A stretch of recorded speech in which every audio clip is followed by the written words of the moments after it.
नमस्कार मित्रांनो, तुम्हा सर्वांचं पॅरावेट बालाजी मुंडे या यूट्यूब चॅनलवरती स्वागत आहे. मित्रांनो, या समोरच्या ज्या आजी दिसतात या मित्रांनो गोरे काकू आहेत. गोरे काकू म्हणजे मित्रांनो पाटील घराण्यातील या काकू आहेत. हा एक सुंदर पद्धतीचा भला मोठा चौक असणारा वाडा आज आपण बनसारोळा तालुका केज जिल्हा बीड या गावामध्ये पाहत आहोत.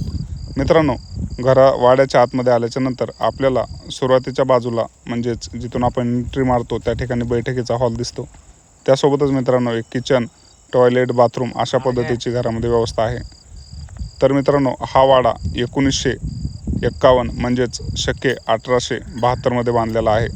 आज वयाच्या 75 वर्षानंतरही वाड्याला कुठेही आपल्याला क्रॅश गेलेला जाणवत नाही. वाड्या अगोदर मित्रांनो आतील ज्या भिंती होत्या या मातीच्या होत्या, परंतु काळाच्या ओघामध्ये मातीची पडझड झाली आणि आज त्या ठिकाणी विटाच्या भिंती आल्या. मित्रांनो, ही जी फरशी आहे ही पुरातन पद्धतीचीच फरशी आहे. ज्या विटा आहेत त्याही पुरातन पद्धतीच्याच विटा आहेत. फरशीची जर लेंथ बघितली तर मित्रांनो 6 ते 7 इंच ही आपल्याला फरशी पाहायला मिळते. घराचा जो दरवाजा आहे तो सागवानी आहे आणि भक्कम पद्धतीचा दरवाजा. मित्रांनो, त्याला जी आगळ आहे ते आजही 2 माणसांनी वाढावे लागते, अशा पद्धतीनं जाड पद्धतीच्या आगळ आहे. मित्रांनो, या वाड्यातील महत्त्वाचा अनुभव म्हणजे राजघराण्याशी पण यांचा संबंध आहे.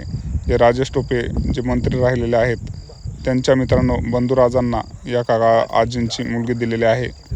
त्यासोबतच मित्रांनो ह्या वाड्याचे जे पाटील आहेत माले पाटील, हे मंत्रिमंडळामध्ये मंत्र्यांसोबत चांगल्या पद्धतीचे हितसंबंध राखून असत. 600 ते 700 एकर जमीन असणारे हे कुटुंब म्हणजे मित्रांनो आपल्या केज तालुक्यातील बनसरोळा गावची शान आहेत.